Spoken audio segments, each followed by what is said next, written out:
So I'm in a park now, in the Park of España, in the middle of the city of Mexico. It's a lovely afternoon. I'd say it's about 22, 23 degrees. There's a lovely wind up. Dogs are out walking around the park. And people are walking around. There are the monuments up above me here. There's a little dancer having a little bit of fun. Okay, I'm having a rant now.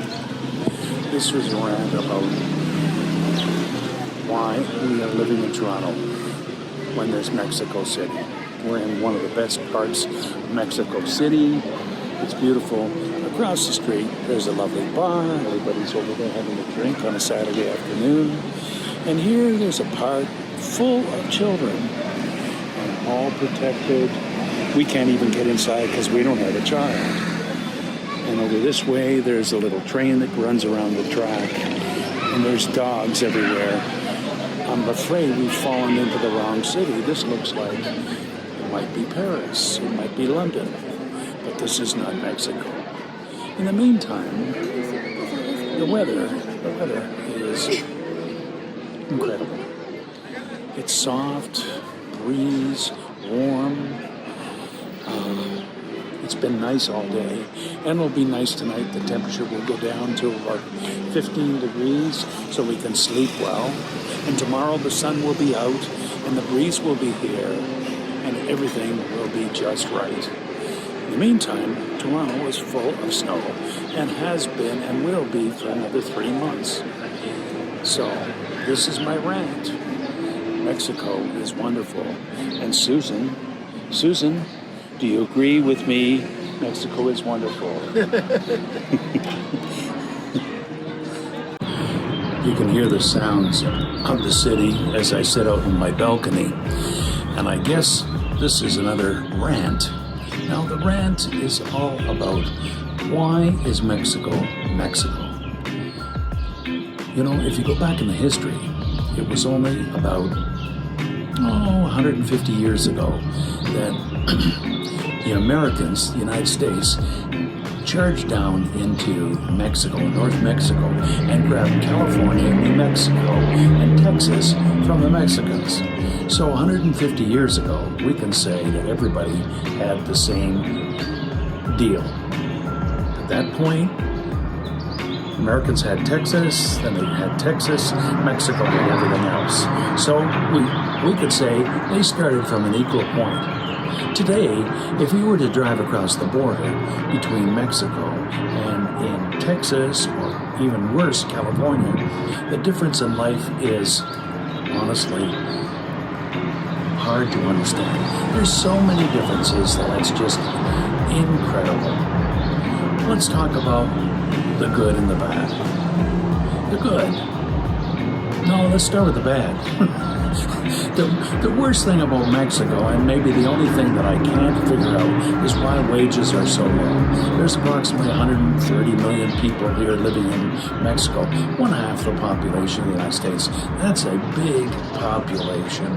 And yet, many of the workers make about 300 to 400 pesos a day. That's 15 to 20 US dollars a day. And that's doing good. But let me tell you, to eat a meal on the street in just one of those little tacos is 30 pesos. So that's 10% of your earnings for the day. People struggle down here, and there's a lot of competition. And even if you have a good education, it's quite likely that you won't make much more than 300, 400, 500 pesos a week, and you gotta work long hours. Okay, that's the bad. Now the good. The good is this is a terrific place to live in.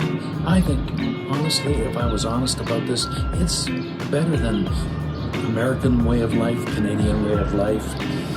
The pace is quiet.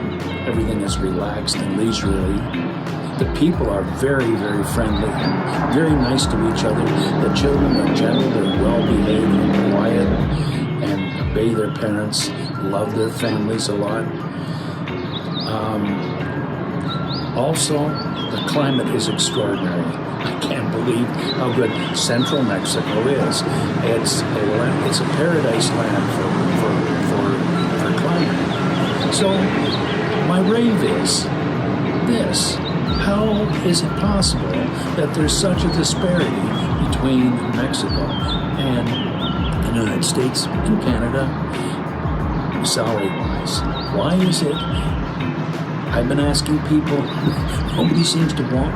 Well, they give me various answers, but I don't really know if they've given me a satisfactory answer that I understand. So there you have it. Love this Mexico. Susan and I have fallen in love with this place. We're coming back. I sure hope we are, because we love it here. And the climate is extraordinary.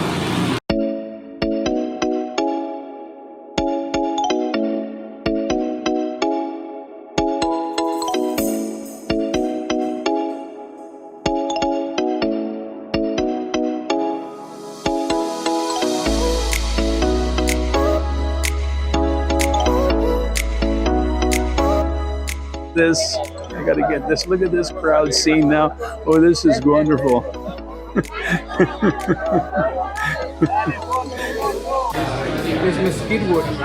is all lit up with little sparkles.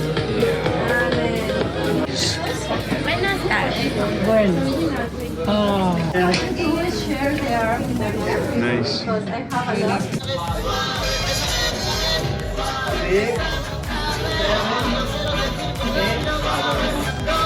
This is the royal carriage that Maximilian used for his coronation.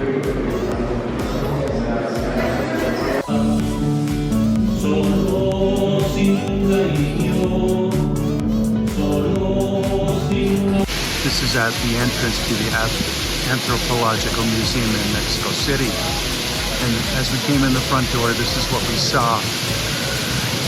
Now, I don't know if it's real or not.